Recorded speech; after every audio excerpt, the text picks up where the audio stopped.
Aujourd'hui, sur Siège Hublot, on parle à une amie en Allemagne, Olivia Lévy, qui est entre autres journaliste à la presse. Alors, Olivia Lévy, qui est en banlieue de Francfort, comment ça va pour toi et ta petite famille?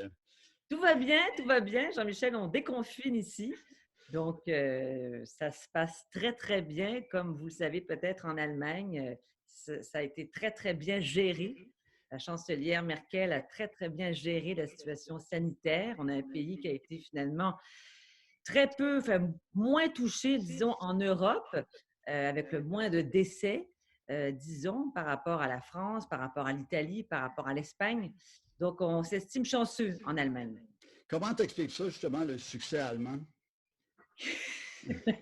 C'est beaucoup de choses. D'abord, c'est un système médical vraiment très bien structuré.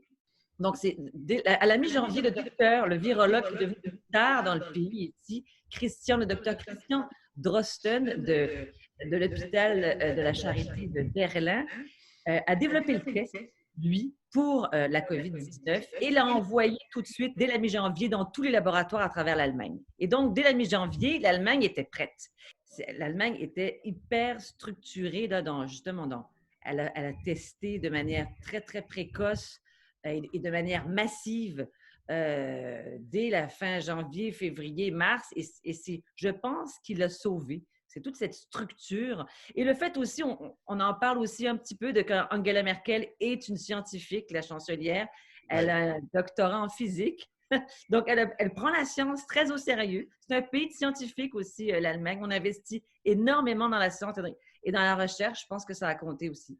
Il y a moins de méfiance, as-tu l'impression, envers les médias, les théories de conspiration, des trucs comme ça, ce qu'on sent un peu en Amérique? Est-ce que tu sens que les gens respectent le gouvernement, croient au gouvernement et suivent les conseils du gouvernement?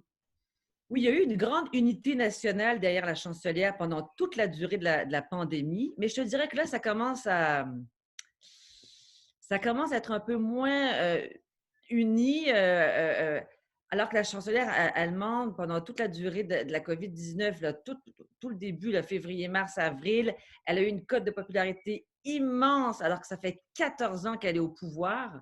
Et elle était en train de baisser, ça a remonté de manière spectaculaire. Donc, vraiment, le peuple allemand était derrière elle, était content de son efficacité, à sa réaction rapide. Mais là, en fait, c'est comme l'économie, évidemment, est en train et c'est le fleuron allemand qui est le fleuron européen de l'économie. Et bon, pour eux, c'est très dur de se dire que c'est la pire récession depuis la Seconde Guerre mondiale. Donc, on est en train de se dire, beaucoup de landes, beaucoup de villes veulent déconfiner beaucoup plus rapidement et auraient voulu déconfiner plus rapidement, alors que Merkel a toujours dit, c'est étape par étape, on ne veut pas de deuxième vague. Euh, il faut faire attention, il faut garder ses distances, il faut que les écoles rouvrent petit à petit, donc vraiment par étape, alors que là, d'autres réclament vraiment qu'on rouvre tout et qu'ils trouvent que ce n'est pas assez rapide. Vraiment, on a commencé à déconfiner le 20 avril Okay. avec juste l'ouverture des magasins de moins de 800 mètres carrés. Et le port obligatoire du masque est arrivé le 27, c'est-à-dire qu'ils l'ont annoncé le 20 avril, ils ont laissé une semaine pour nous équiper en gros, mais c'est vraiment depuis le 27 avril que c'est obligatoire dans tous les commerces et dans tous les transports publics.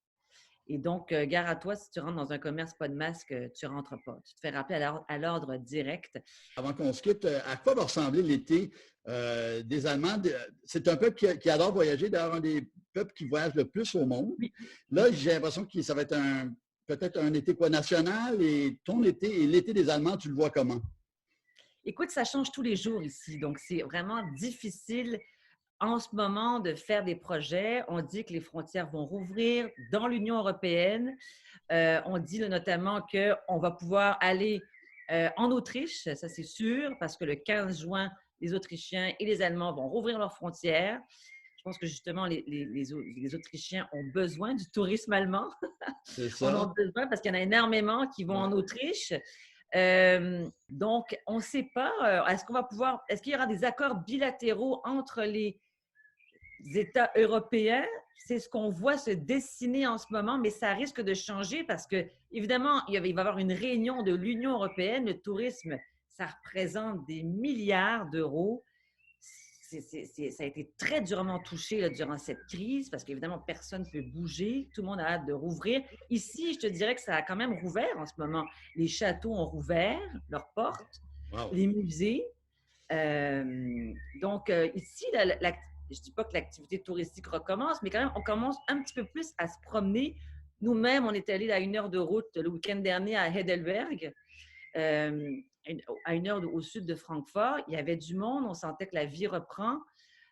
Donc, oui, et je pense que les Allemands veulent pouvoir voyager. On dit d'ailleurs que le 17e land allemand, c'est celui des Baléares en Espagne, parce qu'apparemment, ils vont tous là, pas juste l'été, à longueur d'année.